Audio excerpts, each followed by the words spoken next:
त्याला हे कळावे का?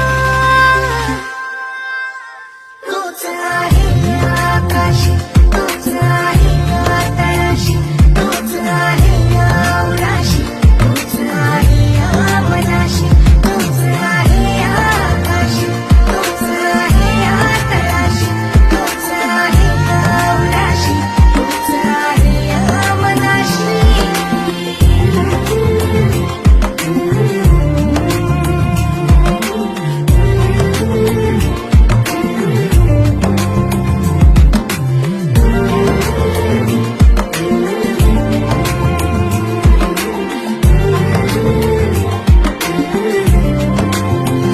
रंग क्षणभर गंध मनभर हात हाती येत जाता.